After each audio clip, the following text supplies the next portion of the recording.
Hey, Coach Wofford here. I wanted to go over our lesson 3 of how to. Today's how to is going to be how to throw a Frisbee. So before we get to that, I kind of want to go over what we did last week. So last week in PE, we worked on our underhand throw, okay? We also worked on catching, okay, and an object in the air, using a ball and a cup or using a scarf, something soft. So I just want to go over that real quick. So our underhand throw, if you guys remember, you step with your opposite foot, okay? You have the object in your hand and you do a tick-tock motion and you release somewhere around your belly button. So I hope you guys learned something good there, and I hope that worked out last week and you guys practice a lot, shooting at different targets, and really working on that tick-tock motion. So this week we are actually going to work on Frisbee, how to throw a Frisbee. So this is something that you can do, it's called a leisure activity, okay, a recreational activity. That means you can go outside, and really it's just done for fun. It's a fun activity. You can use lots of different things for a Frisbee, so I'm going to show you a couple examples of some Frisbees that I have here at school. So I have these little floppy Frisbees, okay, they're cheap, got them at the Dollar Tree, but they work for beginning people who are throwing Frisbees and catching them because they're soft and they're rubber and they won't hurt if you get hit with one. I also have this harder one. You can also get these at the Dollar Tree, Walmart, okay, $1, $2 at most. But they work for the purposes of actually throwing a Frisbee. And then also you can even use like paper plates. Like this is a thicker paper plate. You can use it for the same thing as far as throwing a Frisbee. So I want to give you a little background on Frisbee, something I like to tell all my students when we do this unit. It actually came about in the late 1800s. There was this guy named, his last name was Frisbee, and he started a pie company. And back in the 1800s, it was the Industrial Revolution, so there was a lot of, it was dirty, there wasn't a lot of fun things for kids to do. A lot of kids, especially 9, 10, 11 years old, would work in factories, so they didn't really have a lot of toys and things to play with. So what would happen is, have you guys ever seen like pies? Okay, they had those pie, the metal tins underneath them. And so what would happen is when they would get done with the pies in the shop, they would throw them in the garbage out back, and the kids would actually go out there and they would get these pie tins and they would start throwing them to each other. And this is kind of where we get the name Frisbee, and it's actually a company. So if we're just talking about a Frisbee, this is actual Frisbee. It actually has the name Frisbee on it. Whammo is the one that actually bought the company. But this one is not actually a Frisbee, but we would call it a disc instead. But it's kind of cool that it came about in the late 1800s from kids throwing pie tins around. And that's where we get the name Frisbee from. So I just want to kind of go over that with you guys. It's kind of a cool fact of something that's been around for a very long time. So when throwing a Frisbee, there's really 7 simple steps. So I'm going to kind of show you. One, before we even start, make sure you're using the hand that you feel more comfortable with. So my hand is my right hand. That's what I do most of my athletic sports with. So that's the hand that I'm going to be using today. But if you are right with your left hand, you're comfortable doing it with your left hand, you're more than welcome to do this in your left hand as well. It's the same steps. So the first one is when you're gripping a Frisbee, okay? Obviously Frisbees are round. I'm going to use the bigger one to show you. So you actually rest your palm around the side. So if you're right-handed, it would be this side.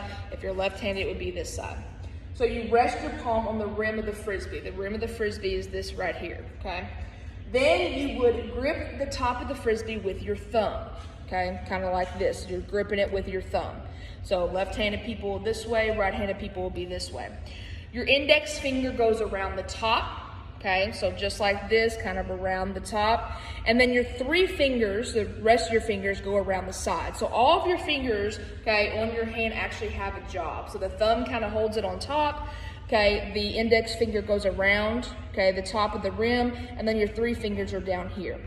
All right, so that's basically how you grip a Frisbee. Now, there are different ways to throw a Frisbee. This is just the standard way that most people learn how to throw a Frisbee, so this is the one we're gonna stick with. But you also have the backhanded Frisbee throw, which is how a lot of people throw when they play disc golf, which is very similar to actual golf. I play that a lot, and so the way that I throw it is like this for more power. But for our purposes for today, we're just going to work on the normal throw that you would do with the Frisbee. So we got our grip on the Frisbee. We're good to go. If you're left-handed, it's the exact same thing. It's just the opposite side, okay? All right, so what you're going to do is obviously you're going to have a target. So if you don't have somebody you can throw with at home, okay, you can work on throwing to a target, just like we did last week. You can make up baskets, you can throw out a chair, just make sure you're being safe with it. I would do this outside, do not do this inside, okay? You can throw out a tree, it does not matter as long as you have a goal or an aim, because something you can aim at a target. So with a Frisbee, okay, usually what I tell students to do is kind of turn your body slightly, okay? Kind of have your toe facing this way. You're gonna bring the Frisbee into your chest, okay? And then once you actually turn to actually release the Frisbee, you've gotta make sure you keep your arms straight, okay? So what I tell people, it's not really the arm strength, it's your wrist that actually goes. So when you step, you actually step, you release the Frisbee right here, okay, where you flick your wrist. So it's actually kind of a step, throw, and you release right here. Now, keep your arm up there because it's something called a follow through. That means you kind of went all the way through the motions. Okay, it's just the same thing with you do basketball, football, baseball, you're following through all the way, okay? So once again, make sure we have our grip, we have our thumb on top, pointer finger around the edge, and then we have our 3 fingers underneath, okay? So we kind of slightly turn our body, okay? Our foot, kind of our dominant foot facing our target, okay? And when we step through, and we move our arm, and we release right here where our arm is straight, and we're flicking our wrist, okay? So it's a step and flick of the wrist. So if you're kind of watching, I'll scoot back a little bit and kind of show you. So my target is the camera right here. Okay, I'm gonna step and throw, okay? So I kind of went over there a little bit because I released my arm over here, okay? So if I make sure I release my arm straight, okay, towards my target, that's where it's gonna go. So if I release it out here, it's gonna go this way. If I release it towards this way, it's gonna go out here, okay? So that's something you gotta really work on, is trying to get it to your target. So your target, if you're playing with somebody, would be your partner. If it's your target's just something in the yard, then obviously it's not gonna throw it back to you. You gotta go get it and try it again, okay?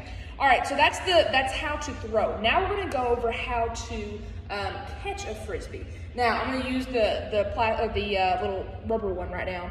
But when you catch a Frisbee, a lot of times, I know I do this all the time, I'll actually hurt my finger trying to catch it because, you know, we want to catch it one-handed, all that good stuff. Well, the easiest way to catch a Frisbee is when it is coming to you is to actually, this is what I call the gator chomp, okay? So you actually gator chomp it. So when it's coming to you in the air, both hands around the edge, okay, and you have gator chomped it now. All right. Now, if you have something softer like this, or like our paper plate, okay, it's probably not going to hurt you you can do it one-handed. Just make sure you keep your eye on the Frisbee. That is very important. When you go up to catch it one hand, you also want to grip around the edge. Try not to put your fingers first, because if you do, they are going to get hit and it does hurt, okay? So the easiest way to do it until you have figured out how to catch, okay, and it comes easier for you, I would just do the gator chomp. When it's coming towards you, just grab it like this. If it goes through, that's fine, no big deal, okay? If it doesn't, and then you probably caught it, which is awesome, okay? So if you have a partner at home, I really want you guys to work on this with somebody, maybe a brother, sister, mom, dad, aunt, uncle, grandma, grandpa, whoever, okay? Really work on this, walking through the steps, okay, the motions of it, releasing with the flick of the wrist, okay, and trying to get it to your target. If you don't have anybody to play with, make up some target, make up some points maybe. Try to hit it at the tree would be 10 points. Something smaller would be more points than that, okay? I really want you to have fun with this. I want you to make sure you're being safe and healthy, okay? Probably being outside would be the best. Don't be doing this indoors. You can be creative. You can get you a pie tin. Anything that's kind of flat like this can work as a Frisbee. So I want you guys to find something, be creative at home if you do not have a Frisbee, and really work on trying to throw it, okay? Work on getting our steps, our motion, and then work on our gator chomp and our catching, okay? I hope you guys have a wonderful week. Thank you for watching. If you guys have any questions, my email, cwofford8 8068@pcssd.org. If not, I hope you guys have a great rest of the week, and I will see you guys next week. See you later.